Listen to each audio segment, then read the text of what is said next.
Good morning and welcome to our final session of Congress. Thank you to all our delegates and audience members who have joined us over the past few days. Today we're joined by Keir Starmer, the leader of the opposition, and we'll be debating working time and work-life balance. I'm pleased to welcome Liz Snape, one of our General Council members, to the platform today, along with Francis O'Grady, General Secretary of the TUC, and Paul Novak, Deputy General Secretary of the TUC. Congress today will also be celebrating the work and achievements of our workplace union representatives. Our Congress Awards recognise the work done by representatives to bring the benefits of trade unionism to thousands of workers each day. Unfortunately, we cannot present awards to our winners in person this year, but we have a video to celebrate their achievements.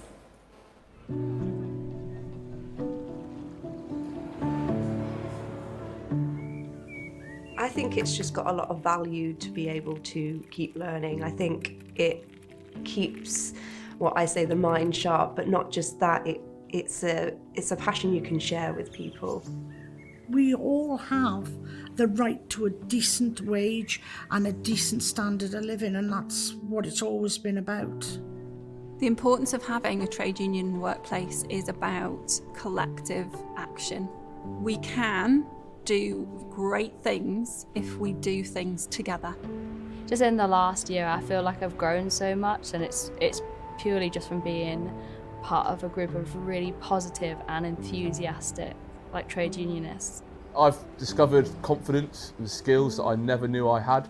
Being able to stand up in front of an audience of people and also being able to represent someone and help someone against their employer. Well, for me, the trade union is like one big family, one big family at work. I don't think you're ever too old to learn. The benefits you get from learning, the mental health benefits, just the confidence you can get from knowing that you can do something new. The pandemic itself has given people reason to think about what they want in life. It makes me feel absolutely wonderful when our members come back and say that our learning has changed them. And I think that's my main takeaway from doing this role, is that anyone can do more than they think they can. The women in my family have always been strong as far as trade union membership and being proactive in the membership. Trade unionism teaches you to respect others and to listen to other people's views, because it's not about me, it's about the people we support, it's the people that we look after as far as members of our trade unions. Winning the award has been absolutely phenomenal, not just for me, but for everybody that supported me throughout my trade union life. Look for the people that will raise you up and help you along the way. And I hope I've been one of those women to do that, making things a better life for people. Around here, especially if you go into Appledore, shipbuilding is a way of life, it really is. You see people and families where generations have worked in the shipyard come together to try and fight the closure. I never ever thought we'd get that support, but we did, and it was just, I'm not going to lie, it made me a bit emotional to see that support from everyone. I never got into this game to be recognised for what the work that I've done. I'd be quite happily if it all went under the table and quiet. But to be recognised for it is really humbling, and it's something that I'm extremely and immensely proud of. Throughout the years, we've always been a close-knit team, a close-knit workforce, and always looked to help out the community and each other. This is about taking pride in where you live. It's so important to work towards a common goal. You can't achieve something on your own. You can have an idea on your own, but in terms of actually making it happen, you need to be with other people who have the same issues as you, who care about those issues and have the same drive to change it. For my generation, 0 hours contracts are really commonplace, unfortunately. We're all facing the same issues, whatever bar or cafe you work at. There are the same issues present. It's okay to complain at work, absolutely, but you can channel that frustration into action and doing something about that issue. And you can do that so much better when there's a group of workers doing it. I became a trade unionist to allow equality, diversity, and particularly safety within the workplace. Safety was the biggest thing for me. There are so many things that can happen to staff in a workplace that don't need to happen. We have laws and regulations to allow us to minimise health and safety risk all of the time, and we don't use them enough. And managers who have quite often been physios themselves in the past don't understand those regulations. Winning this award made me feel a little bit overwhelmed, to be honest, humbled, because I feel like I'm just doing my job. I've been in the trade union for 31 years. That's how long I've worked on the railways. Every month I turn up at the branch, I'm the only female.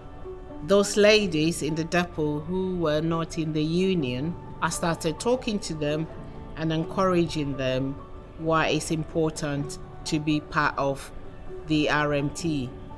I need my sisters in the union to put themselves forward.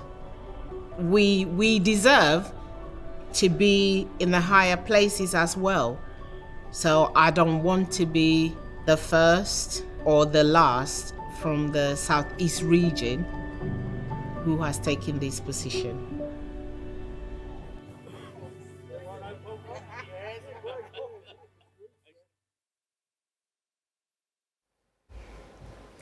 Congratulations to all our winners, and it is inspiring to see our reps in action, and I'll say a few more words about them later.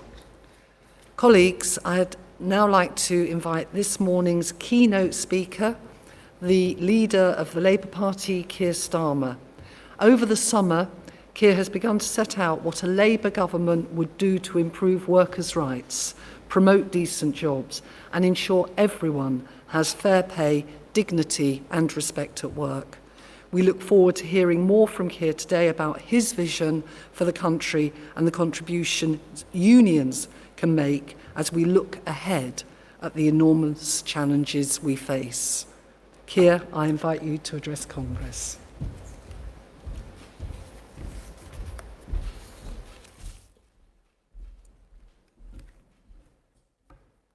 Thank you, Gail, and thank you, Francis, for inviting me to speak today and for your continued leadership and support. When I spoke to you last year, I was in my attic. At least this year, I've made it to the podium, and hopefully next year, I can actually address you all in person, and I much look forward to that. I want to start by congratulating our new generation of union leaders elected in the past year or so. Paul Fleming at Equity, Christina McAnee at Unison, Gary Smith at GMB, and most recently, of course, Sharon Graham at Unite. And with no disrespect to Gary or Paul, can I say how welcome it is to have two female general secretaries leading major unions? Women are the majority in many vital sectors, so it's hugely encouraging to see women leading from the front. In those vital sectors, it was our key workers, your members, who got us through the pandemic with dedication, with strength, and with sheer hard work. So let me take this opportunity to say thank you to each and every one of them. They were not alone. Our trade unions were with them every step of the way. And I particularly want to pay tribute to USDOR's Freedom from Fear campaign against violence and abuse towards shop workers. Having spoken to many shop workers over the last 18 months, I'm in no doubt how important that campaign is to them. Then there's the collective agreement negotiated by the FBU for firefighters, enabling them to deliver essential items like food and medicine to vulnerable people, to drive ambulances and to assist ambulance staff. Clear evidence, Congress, that collective bargaining is a fundamental principle of strong, positive industrial relations. The GMB's incredible campaign in support of their engineers working for British Gas. Many risked their own health during the pandemic to enter the homes of elderly people and vulnerable residents to ensure they had heat during the winter, only for British Gas to subject them to the despicable practice of fire and rehire. And the health and safety reps across the union movement have been indispensable.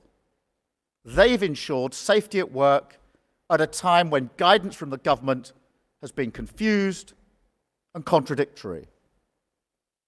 There are so many other examples. What they all show is that at a time of national crisis, the labour movement is more important than ever. But just saying thank you isn't enough. The labour movement needs to have a say when decisions are made, whether in the workplace or across the country. And it's no wonder that more workers are joining trade unions. They know that unions will have their back. But what has the government done for our key workers?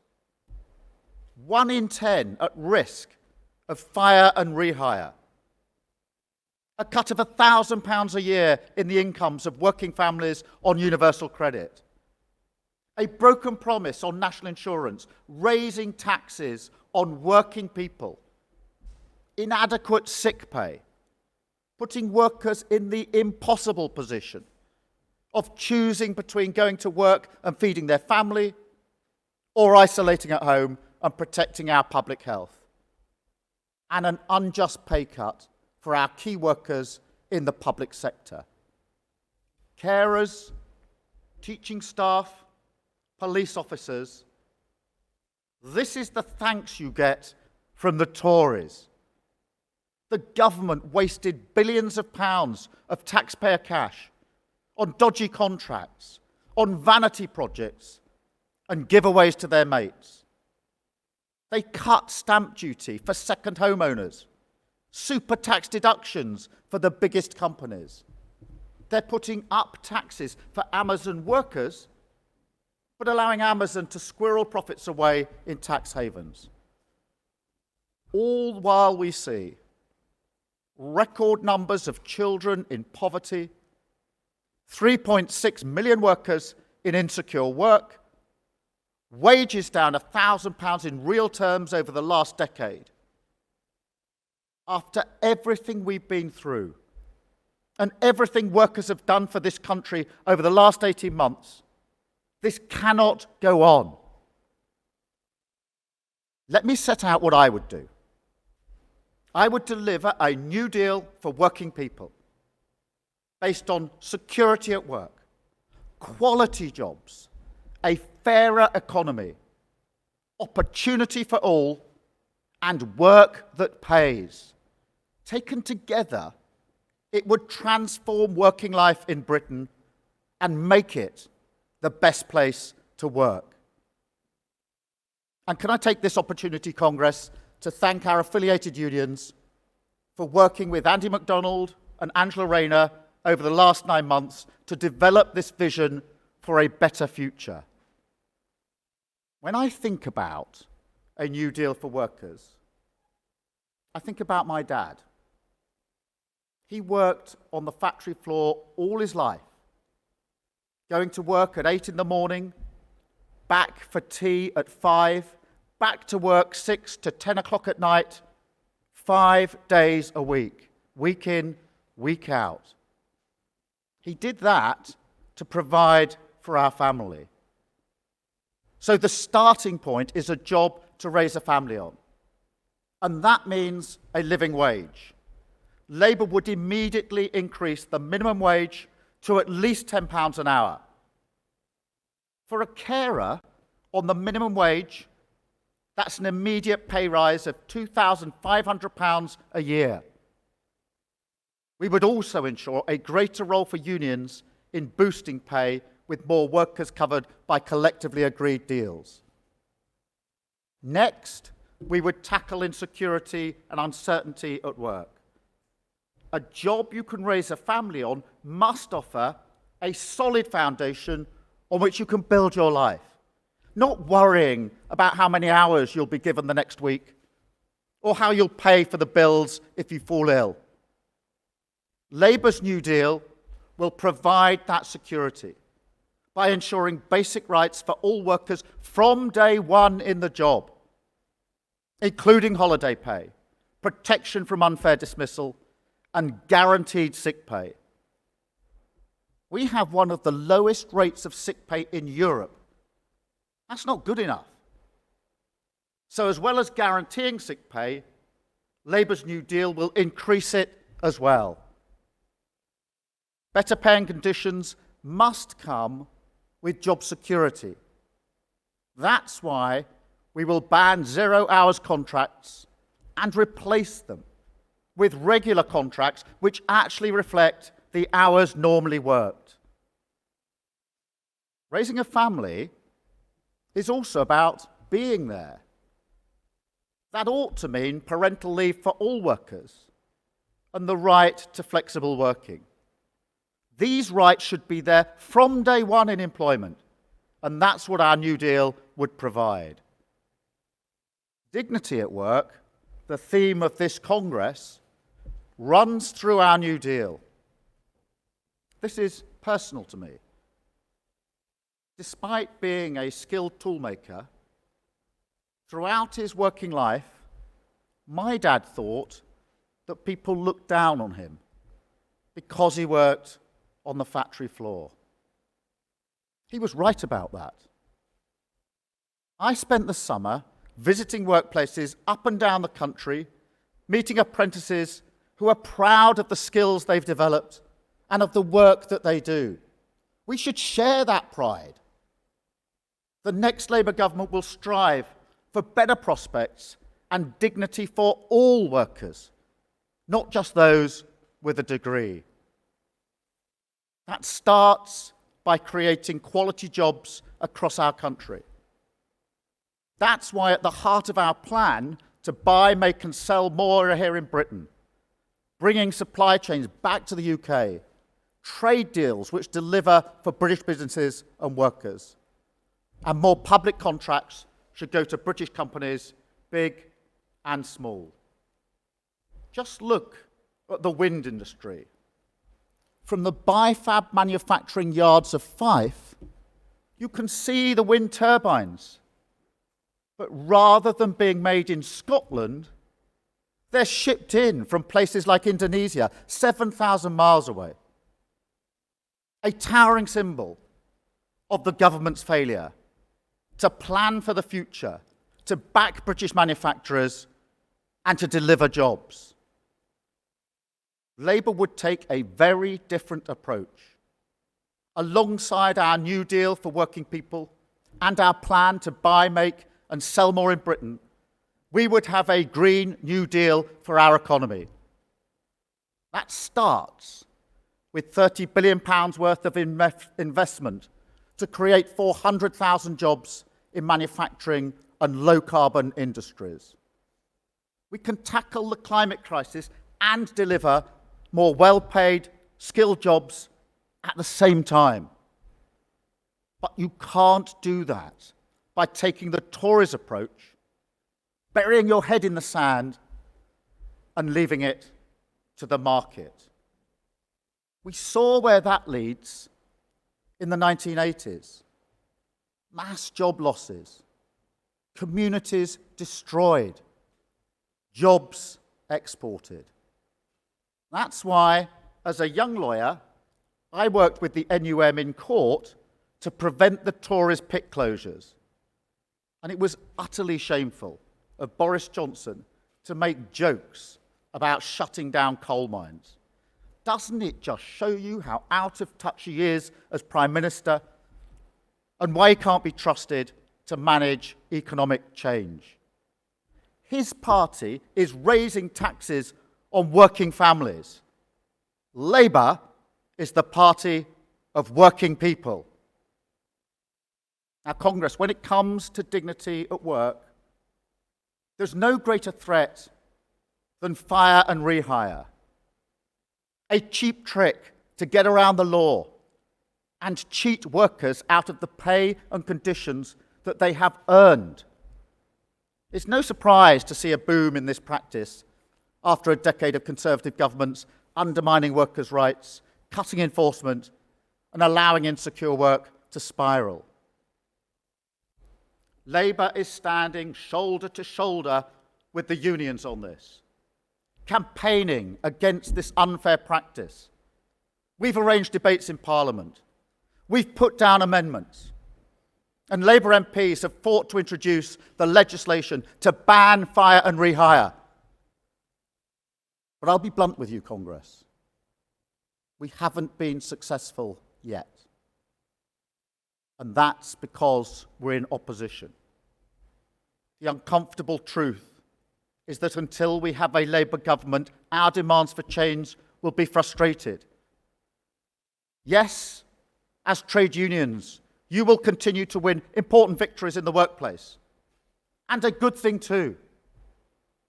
But if we are to outlaw fire and rehire, if we are to end insecurity in the workplace, and if we are to have a Green New Deal, we need a Labour government.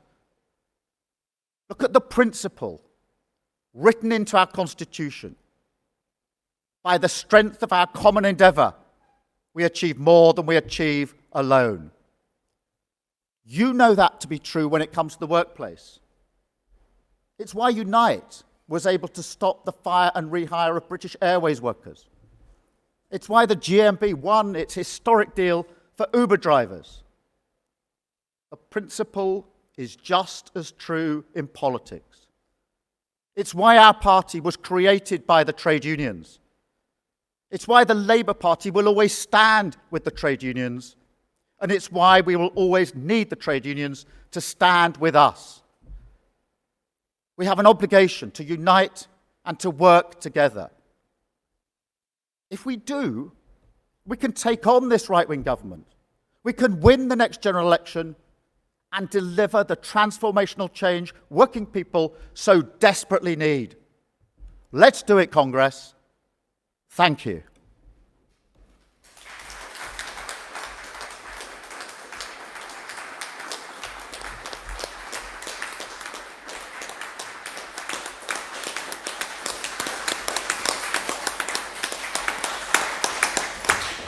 Many, many thanks, Keir.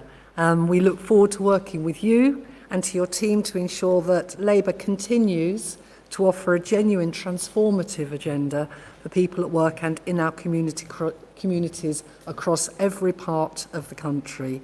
Thank you very much. Thank you. Thank you very much.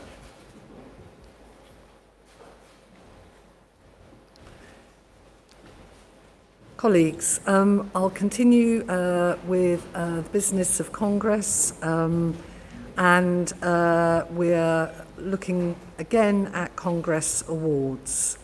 I want to say congratulations again to all of our Congress award winners. The work they and all of our union representatives do is really inspiring. During the pandemic, their work has helped to keep thousands of workers safe and protected. And of course, they have protected livelihoods and jobs. I call paragraph 6.2 in the General Council report where you'll find the list of winners. They are Katrina Humphreys of the Chartered Society of Physiotherapy, winner of our Health and Safety Rep Award. Louise McCullum of Unite, winner of the Congress Award for Youth. Jake McLean of GMB, winner of the Organising Award. Sian Stockham of Unison, winner of the Women's Gold Badge for 2020. Milia Pido Amar of RMT, winner of the Women's Gold Badge for 2021. And Kalina Angus of Unison, winner of the Union Learning Rep Award. There are short videos about each of them on the TUC website, and please do watch them. They're truly inspiring. We also have a special commendation this year for health and safety work during the pandemic. And I just want to say a word about this. We found it impossible, really, to single people out in respect of the health and safety work There was the people that stepped up to the plate from scratch, taking on the health and safety rep role during the pandemic, and then there were others who were continuing their innovative and wonderful work unrelated to the pandemic, but obviously made more difficult because of it. And so for that reason, I'm going to list those that we are commending. Delia Akin Falarin of the GMB, Grant Biggerstaff of Community, Alice Butterton of NEU, Brett Cornwall of Unite, Michelle Hargreaves of USDOR, Jay Lusar of Prospect, Nicole Makari of BFAWU, Khalid Rana of ASLEF, and Willie Strange of RMT. Congratulations to all of them. You do a brilliant job. Thank you very much. I now call upon Linda McCulloch, Chair of the General Purposes Committee, to report to us on the progress of business and other Congress arrangements. You're welcome, Linda. Thank you, Gail. Good morning, Congress. The General Purposes Committee has approved 2 emergency motions. Emergency Motion 1, National Insurance, fair funding for frontline services will be moved by the GMB and seconded by ASLEF. Emergency Motion 2, Defending Rail, Jobs and Services will be moved by the RMT and seconded by the TSSA. The President will indicate when these motions will be taken. Thank you, Congress.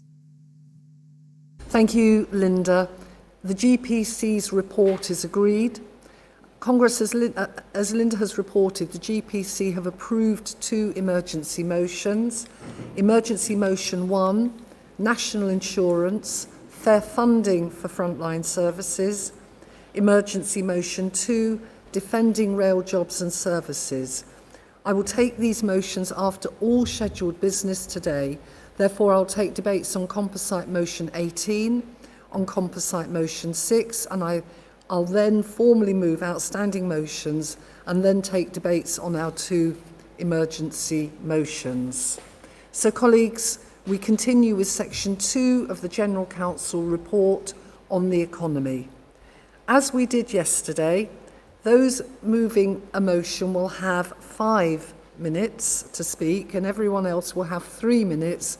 And again, may I plead with you to respect those speaking times, please.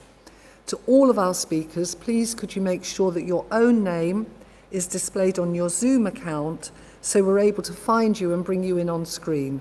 Once on Zoom, you'll be asked whether you give permission for the host to unmute you. Please select yes. So I call Composite Motion 18, Claim Your Life Back, the 3-day weekend. The General Council support the Composite motion, and I will call the General Secretary during the debate to explain the position. The motion will be moved by Joe Grady from UCU and then seconded by Karen Rose from the CWU. So may I call you, Joe, please, to move Composite Motion 18 from the UCU. You're very welcome. Good morning and thank you, Sue. Thank you, Congress, and good morning, everyone. I am really proud today to be moving UCU's motion for a 3-day weekend. Improving the pay and conditions of our members is the bread and butter of trade unionism. We fight for the security and the dignity of our members at work, often against exploitative bosses and within an economic system reliant on relations of domination. One of the most obvious manifestations of that domination is the control of workers' time by employers. Freedom from work has long been a crucial cause for trade unions, and over the last century, through our collective struggle, we have fought and won more leisure time, and we should be incredibly proud of what we have achieved.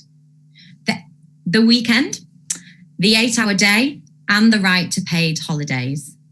Yet, far too little progress has been made since we have had these victories. Working hours in the UK are amongst the highest in Europe, and they increased further during the pandemic, with people working from home, putting in an average of 6 hours unpaid overtime every week. This corrosive culture leaves workers exhausted, too tired to enjoy their free time or build quality new memories with their friends and their families. It is little wonder that living like this is associated with worsening physical and mental health. And it is in this context that reducing the working week has recently shot back up the agenda. Recent polling shows that 63% of the British public support a 4-day working week with no loss of pay, while 64% want Boris Johnson to pilot it. This comes after successful trials in Iceland and the Scottish Government following Spain in announcing they are to launch their own. UCU's motion, supported by the CWU, isn't about replacing the 4-day week campaign, which has done incredible work. It is about strengthening the push for more free time for working people by giving our movement a renewed demand. The demand is for longer periods of time where freedom from the domination of employers is sustained and uninterrupted. Additional whole days off work as a standard, not just late afternoons. That's why the weekend, and specifically pushing for its extension, is important in its own right. We also believe there is a clear political advantage to raising the demand for a 3-day weekend alongside a 4-day week. A 4-day week implies freedom from work, but it's during a 3-day weekend that such freedom could be exercised to the fullest. Demanding the latter shows what we want freedom for, not just what we want freedom from. That enables our case to be made in a more positive and propositional terms. The 3-day weekend echoes calls by workers in the 19th century who demanded 8 hours for work, 8 hours for rest, and 8 hours for what we will. They insisted that less time must be spent on the job, but they also insisted on the truly radical idea that underpinned the movement was that workers should be able to determine how their lives are organised and how their time is spent. Facing the challenges of climate catastrophe and automation, there has never been a better or more urgent time for the whole trade union movement to organise together and to extend the realm of freedom, to win the 3-day weekend and to claim our lives back. I move this motion and thank you very much, Congress. Thank you very much, Jo. I'm going to call Karen Rose from the CWU to second composite motion 18. You're very welcome, Karen. Thank you, President. Congress, claiming our lives back through a 4-day week is not just good for workers, it's good for businesses and wider society. We're experiencing some of the most pressing labour market challenges of our time: stress, ill health, poor work-life balance, underemployment and low productivity. And much of this can be resolved through a shorter working week. Automation has brought new urgency to this debate. Advances in technology have the potential to reduce working time, improve the quality of work, and enrich society as a whole. Currently, technology is being used for the routine surveillance of workers, treating people like robots and dehumanizing the workplace. Instead of liberating us, technological change has brought about a growing intensification of work across much of our economy. Workers are expected to work longer, harder, and faster for less. Tech giants like Uber and Amazon have been built on this model, cutting costs and cannibalizing competition through the mass expansion of poor quality, insecure, low-paid work. These big tech owners have accumulated vast gains during the pandemic, contrasted with millions of workers who've struggled to make ends meet. The vast wealth created through new technology is not being shared with the workers who are creating it. It's time to make a claim for higher pay, shorter working hours that working people deserve. Congress, some employers, with the help of trade unions, are beginning to understand the business benefits of shorter working week, including better productivity, a happier, healthier workforce. The CWU has a long, proud tradition of fighting for a shorter working week. Against a backdrop of work intensification and increased automation, the the CWU has recently negotiated a flight path to reduce the full-time working week for our members in Royal Mail from 39 hours to 35 hours gross by 2022, with no cut in pay. We see this drive to 35 as key to addressing the impact of new technology in the workplace and to tackling the serious problems our members face around stress, pressure, and unmanageable workloads. There are many examples of companies testing or introducing a shorter working week, with positive results for both employers and workers. Microsoft trialed a 4-day week in Japan in 2019, reporting a 40% rise in productivity. We know that some of the happiest, most efficient and best paid nations work the shortest hours. Germany is the strongest European economy with one of the highest levels of productivity, and they work an average of nearly 2 hours a week, less than we do here in the UK. The Spanish government is also leading the way in Europe, having just given a green light to a 3-year, 32-hour working week experiment as part of his COVID recovery plan.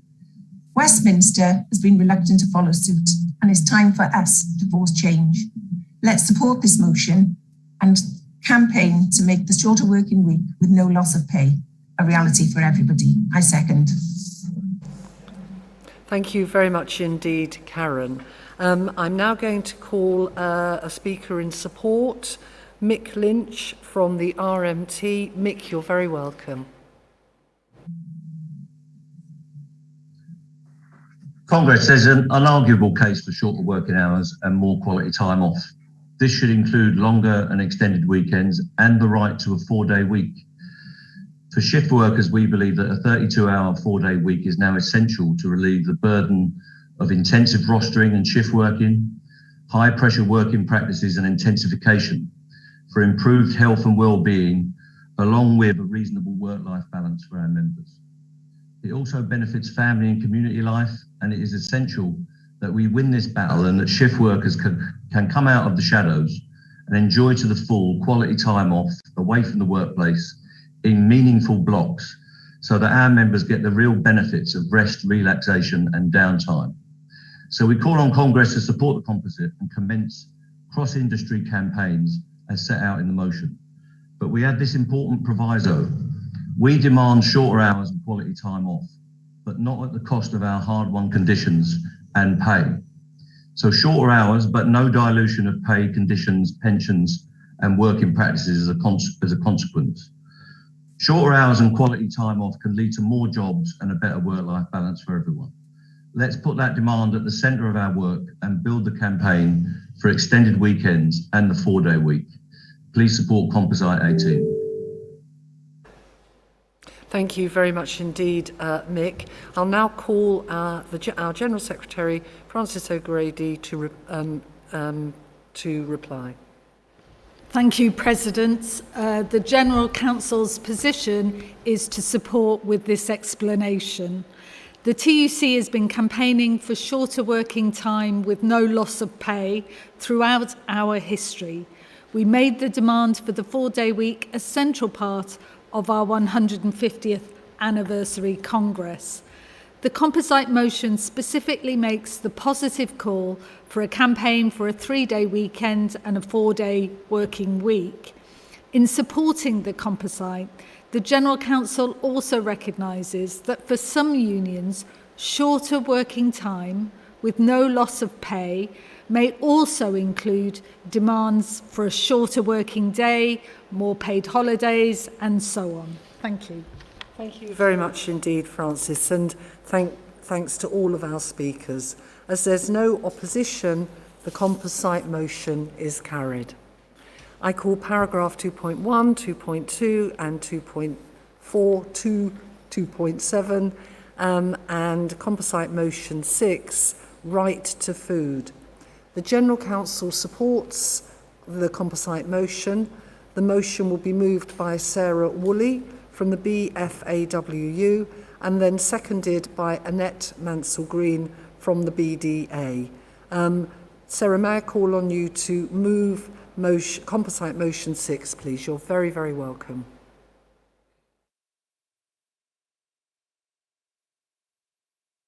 I understand that we've just lost Sarah Woolley. So I'm going to move to Annette, please, to unusually second. She's back. Right, I'm now being told, Sarah, you're back. Thank goodness. It's chaos here on this platform right now. So, Sarah, may I call on you, please, to move Composite Motion 6? You're very welcome. President, somebody decided to come and try and deliver a package right as you called me in. Sarah Woolley, General Secretary of the Bakers Food and Allied Workers Union, moving Composite 6 on the right to food.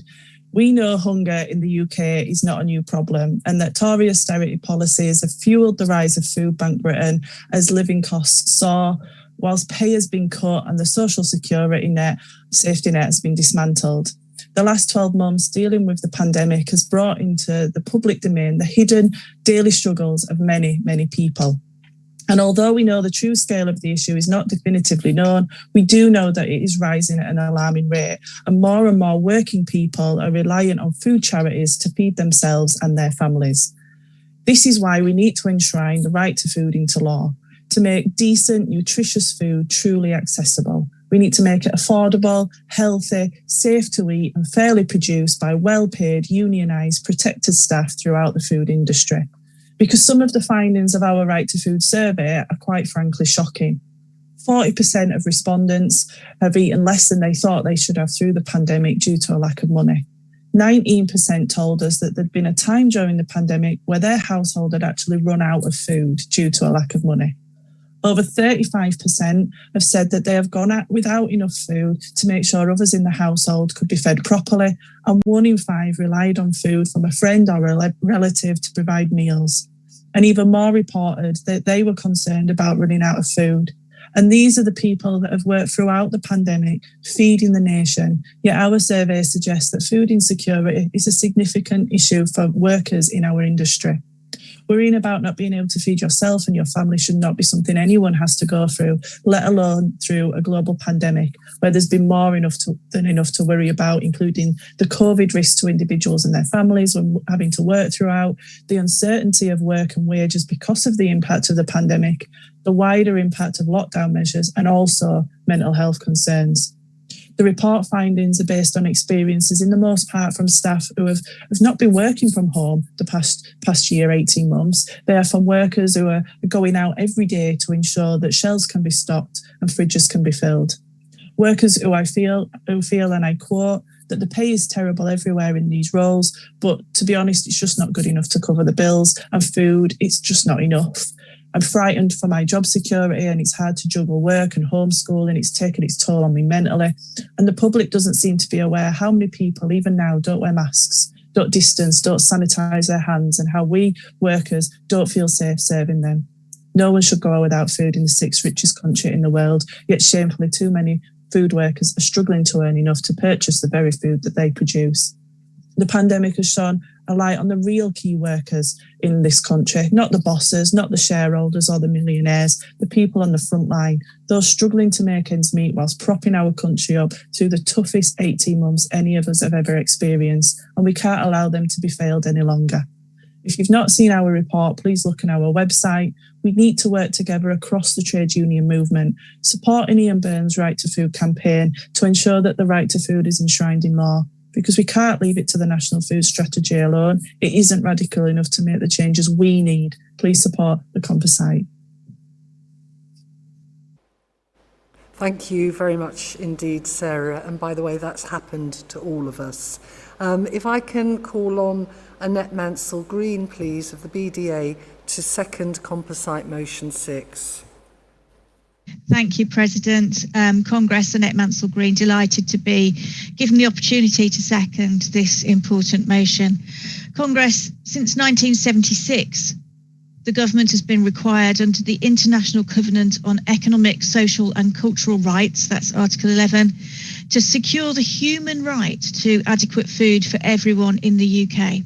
Simply put, this states, the right to adequate food is realised when every man, woman and child, alone or in community with others, has the physical and economic access at all times to adequate food or means for its procurement.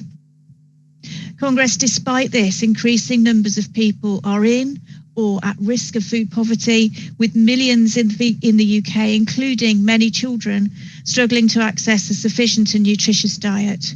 Food poverty impacts people at every age and for different reasons. Shockingly, 4.3 million children are living in poverty in the UK. That's 9 in every class of 30, likely to be starting the school day without breakfast. Poor diet increases risk of illness, reduces a person's quality of life, and reduces their life chances. The BDA believes that this right to food should be enshrined in law as an important means of addressing food poverty and insecurity, which increased substantially during the pandemic. If enshrined in law, this would mean that government would have to consider whether any action it takes makes it harder for people to eat properly. This would have impacts in areas such as welfare, trade negotiations, health and care services, and planning. For example, governments could not make changes to welfare policy that forced more people into food insecurity, such as the impact seen with the introduction of universal credit and the current decision to withdraw the £20 uplift. At the same time, a local government would have to consider the impact of withdrawing funding for a bus route if it would make it harder for older or disabled people to access supermarkets and that they had no other means of access. The BDA is also calling for the expansion of free school meals to all children in households currently earning less than £20,000, as well as those from households with no recourse to public funds. We're also calling for the expansion of the Healthy Start scheme. This is a means-tested scheme for low-income pregnant women and families with children under the age of 4, helping them to access healthier foods. This has been raised recently slightly to £4.25 a week, following part 1 of the National Food Strategy report, but frankly, this is still woefully inadequate. Congress, there should be no need to bring a motion such as this in a rich, developed country. To have to call for this legal right to food is shocking. It's shocking that millions of people in the UK struggle to afford and access nutritious food. This is a basic human right. There's far too much to cover in this available time, but I would urge you to join the Right to Food campaign and work with us to bring this legislation forward and to urge government to take forward the recommendations of the National Food Strategy. Thank you, Congress. Thank you very much, Annette. So we have a speaker in support of Composite Motion 6. Can I ask Leslie Mansell, please, from Unite, to address Congress? Leslie, you're very welcome. Thank you, President. Good morning, Congress. Leslie Mansell from Unite, very proud to be in a union now led by a formidable campaigner, Sharon Graham. I'm proud to speak in support of Composite 6, but ashamed that in the 6th richest country in the world, that this motion needs to be on our agenda at all. Congress, there's more than 4 million people who work in the UK food chain. So you would think that a bold new national food strategy for the UK would start with them, right? Wrong. It was set up by Michael Gove, the man without the golden touch. So we shouldn't really be surprised. The National Food Strategy Plan is exhaustive, 290 pages long. 7 pages are dedicated to who we met. And get this, it includes the Tony Blair Foundation, the Conservative Environment Network, the Daily Mail, and the Mail on Sunday. But not one trade union, not one worker's voice. What a missed opportunity. If only they'd listened, we could have told them the truth about our food system. We could have told them about the need to tackle the grotesque imbalance between capital and labour with good jobs and fair pay through selective collective bargaining. And most important, a new agricultural wages board for England. We could have told them that the farm workers' traditional slogan during pay campaigns is, "We sow it, we reap it, but we can't eat it." This isn't just from the 19th century, but the 21st.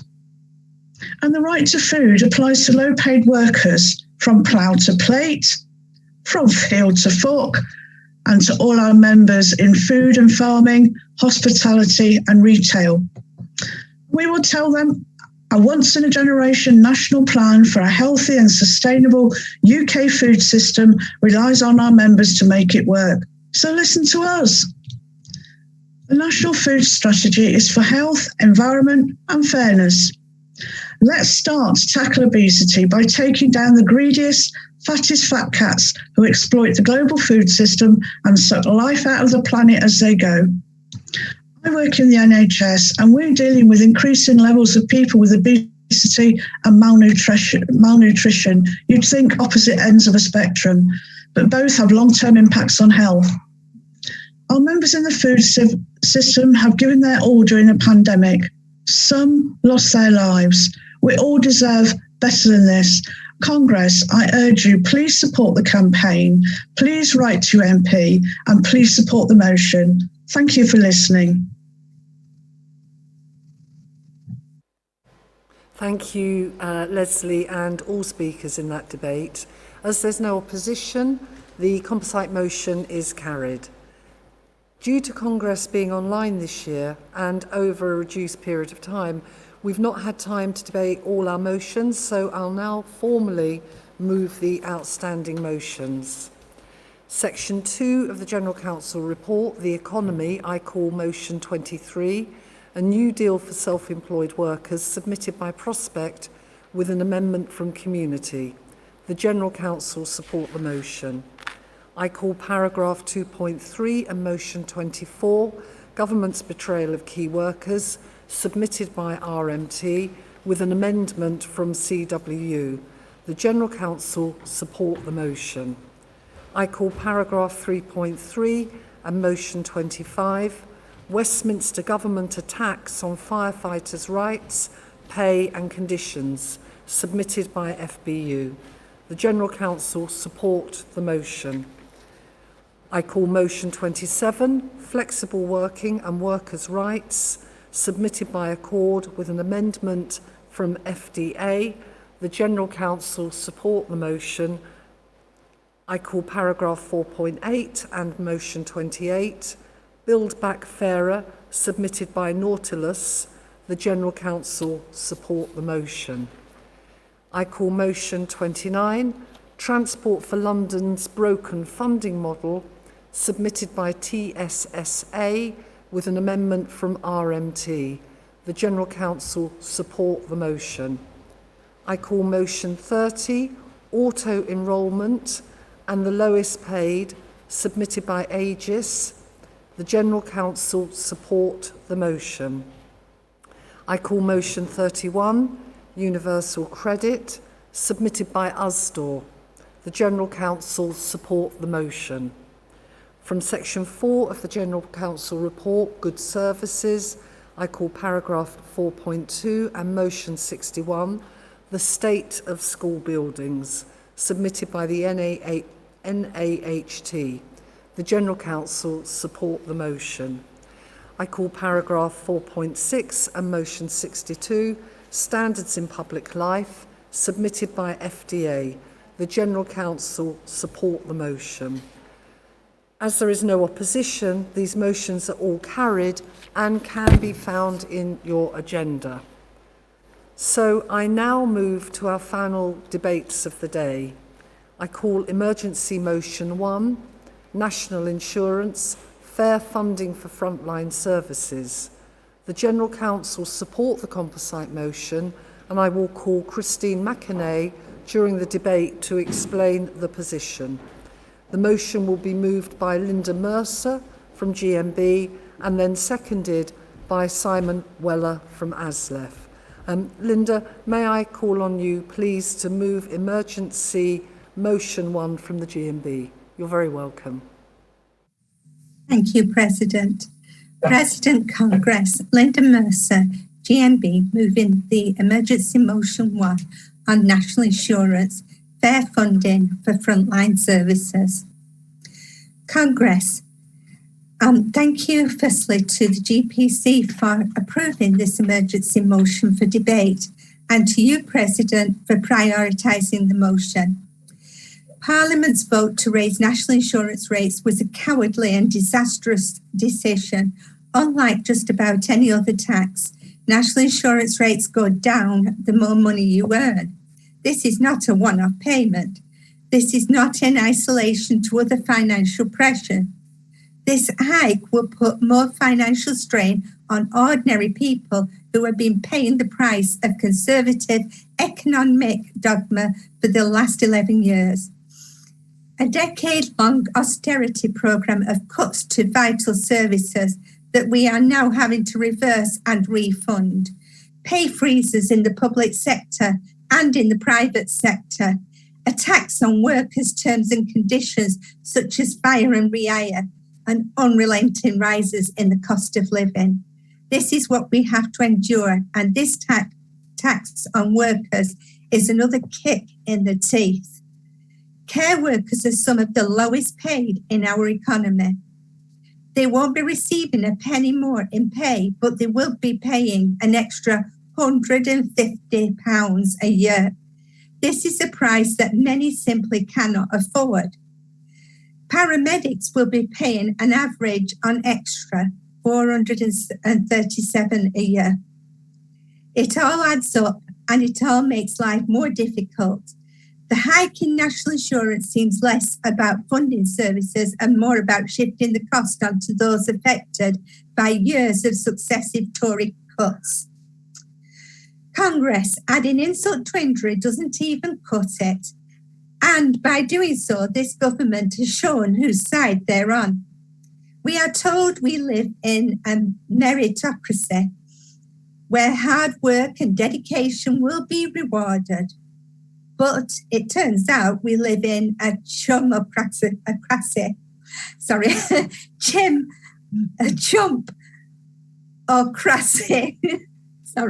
I think you know what I mean by that. Everybody's a chump. Yeah, if you're on somebody's WhatsApp page and you're on Boris's WhatsApp page, you will get what you want. Prime Minister to get access to cash or a helping hand with no questions asked. But when it comes to funding our NHS or our care sector, it is too difficult. We are told too expensive for those with the broadest shoulders, it seems. Too difficult for those who have it all. It's too difficult for this Conservative government to spend money on services that might help people other than themselves. It is not such a difficult decision, though, our ministers to level such regressive taxation on ordinary workers as long as their mates and donors are in the money. Congress, we know the value of our public services. And working in public services, I really do know the value. It's created by the hard work of all workers who help deliver them, not the revolving door of high-paid management consultants and those wanting to make a quick buck, especially not those siphoning money off government funds in the care sector and beyond. Congress, this is why we are calling for the government to present a transparent report on all public spending since March 2020. We deserve the truth and they need accountability. We also know that this is not the way to raise revenue. So as part of this report, we demand that Parliament is presented with fully costed alternatives, echoing with the TUC's call for an increase in capital gains tax instead of yet another tax on working people. Congress, we need to ensure that those with the broadest shoulders make their fair contribution and proper funding for our frontline services and all those workers who deliver them. That is why we are calling for a complete reversal of the national insurance hike and a mandate for the TUC to campaign against it. Congress, this is aggressive and regressive taxation in its almost blatant form. We must do everything we can to campaign to reverse it. The sooner the better. I move. Thank you very much indeed, Linda. Can I call on Simon Weller, please, from ASLEF to second Emergency Motion 1? Simon, you're very welcome. Mover has said this tax increase is regressive and unfair. This should come as no surprise to us that this has come from the regressive and cynical team of Johnson and Sunak. And I say cynical as they have dressed this up as some collective endeavour by using national insurance as their instrument, cynically invoking rosy memories of paying your stamp for the greater good for our national insurance. But the cold, hard fact is it is working people and their families that will be filling the funding gap. This is not the way to fix the care crisis, but it is the way Johnson and Sunak have cynically chosen to put the tax burden on the lower paid workers and not the wealthy, the landlords, or their cronies and their Tory donors. This must change. I second. Thank you. Thank you very much indeed, Simon. I call on Christine McInerney. Thank you, President. This is to indicate that the General Council's position is to support with explanation, and that is that the General Council are unequivocal in calling for a social care system that delivers high quality care and high quality employment for those who provide it. New funding for our social care system is long overdue. The TUC has already begun addressing this issue, putting forward alternative proposals to fund social care via reforms to the way we tax wealth. In our new deal for social care, the TUC proposed that the government should increase capital gains tax so that wealth and assets are taxed at the same level as income. By doing so, the government could raise up to £17 billion a year to invest in care services and care workers. The TUC has supported increases in national insurance before and believes that broad-based taxation plays an important role in funding public services. But the way the government has chosen to increase national insurance is unfair, and in the absence of changes that affect the wealthy, unjust. The rise will disproportionately impact low-paid workers. Care workers need more money in their pockets, but the only difference the national insurance contributions hike will make is to reduce it.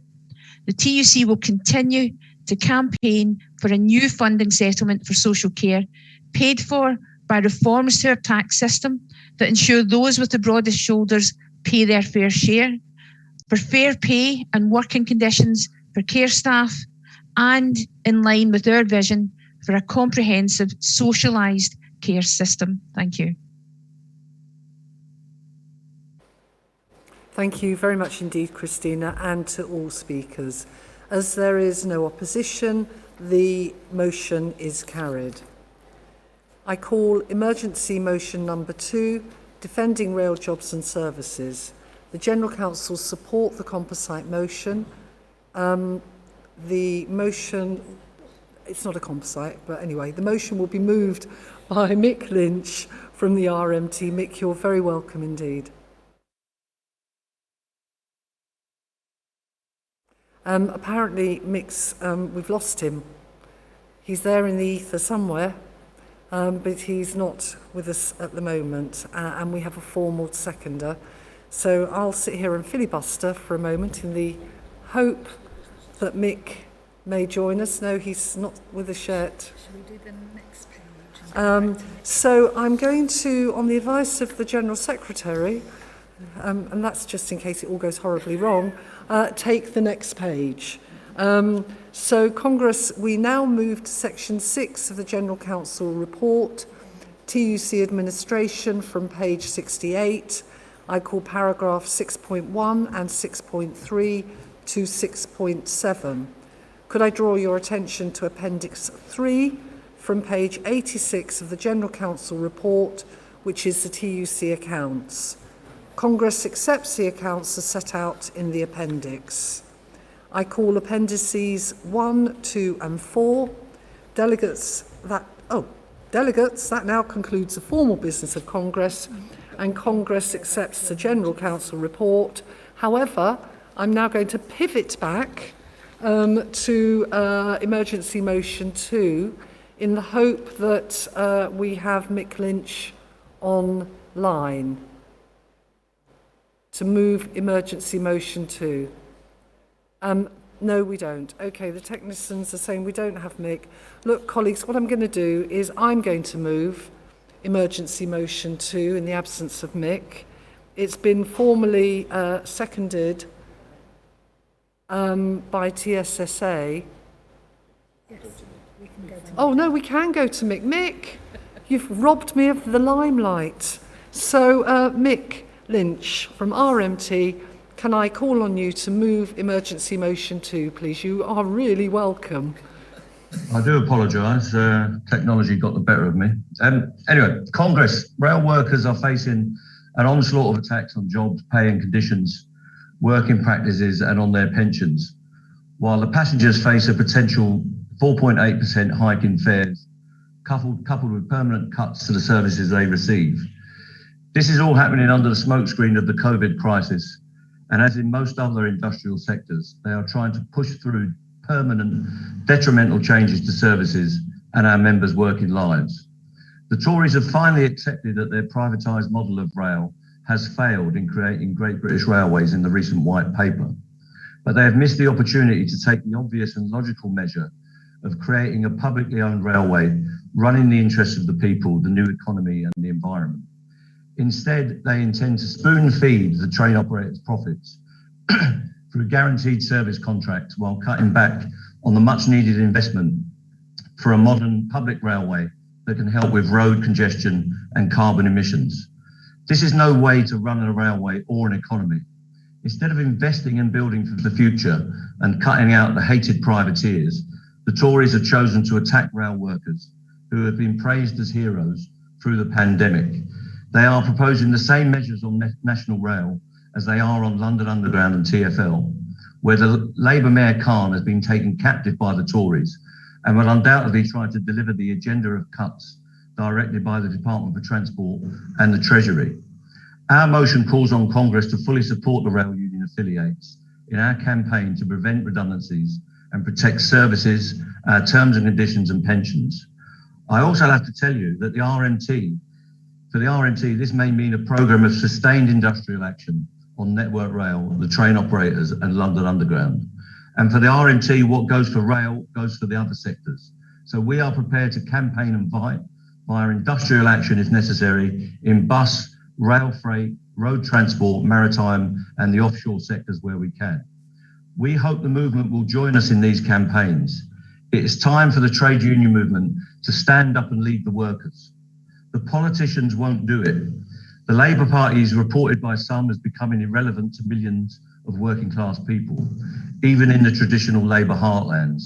And we hear no mention whatsoever from Labour of the repeal or even reform of the anti-trade union laws. Our trade union movement must not take the path to irrelevance. We have to be the real voice of the workers. We have to put the unions back in the hands of their members by demonstrating our relevance to the everyday, actual working lives of our members, by showing the willingness and ability to motivate our members to campaign and fight, defending services, jobs, safety, conditions and pensions, while working for a fair, just and equal society. Congress, a storm is coming and the ruling class is looking for payback to make our members on rail and in every sector pay for this crisis. Any politician or party, any trade union that cannot motivate its members for the campaigns and fights ahead may get swept away by it. Please support the rail workers in their struggle, but just as importantly, let's all support each other, build this movement anew, stronger, relevant and ready for action. Please support this emergency motion. Thank you. Thank you very much, Mick. TSSA are formally seconding the motion but don't wish to speak. As there's no opposition, the emergency motion is carried. Thank you, Congress. Congress, I now wish to make a number of votes of thanks to those who have contributed to the smooth running of Congress. You probably need to know that Liz has broken the timer here. They will be brief because of the time, but they're sincere and heartfelt. I'd like to start by thanking Jed Nichols for his role as Vice President this year. Sadly, Jed could not join us in person for Congress, but his support and dedication is valued. Thanks to Sue Ferns, Liz Snape, Mary Bowstead and Gloria Mills for joining me on the platform this year and stepping into the Vice President role. I'd also like to thank the staff at the TUC for all they have done to ensure that Congress has run smoothly and safely. I'd also like to thank our speech-to-text company, BSL Interpreters, and the stage crew, QED, who have worked so hard throughout this event. They gave me these two things to wave at various points, and they've responded brilliantly, so thank you all very, very much indeed. Congress, it's now time to say farewell to colleagues leaving the General Council. Earlier this year, Dave Prentice from Unison and Mick Cash from the RMT retired from the General Council. Dave had served on the General Council since 1996 and Mick since 2014. Len McCluskey from Unite, Stephen Spence from Equity, Sheila Bearcroft from GMB, Tony Burke from Unite and Tony Dale from USDOR are also retiring from the General Council. Also leaving the General Council this year are Neil Derrick and Malcolm Sage, both from the GMB, Louise Atkinson from NEU, Michelle Stanistreet from NUJ, Josie Bird, Davina Rankin and Chris Tansley from Unison, Isabel Gutierrez from the Musicians Union and Roger Mackenzie from Unison also left earlier in the year. They'll all be greatly missed and we thank them for their contribution and commitment. We would normally present retiring members with a gold badge, so we'll make sure they receive this when we next see them in person. And finally, Congress, I can announce that the next president of the TUC, who takes office from the close of Congress, is our good friend and sister, Sue Ferns. I wish her, well done, Sue. I wish her well and hope that she enjoys her year as president as much as I have done. So, Congress, thank you all for your support this week. You've been great. Thank you all for what you do in our movement and for being a part of our fantastic trade union family. Our fringe meetings and online exhibition will continue this afternoon and this evening. There's no end. I think there'll be great meetings. Enjoy them. All the information is on the TUC website. So, Congress, without further ado, I declare the 153rd Congress closed. Thank you.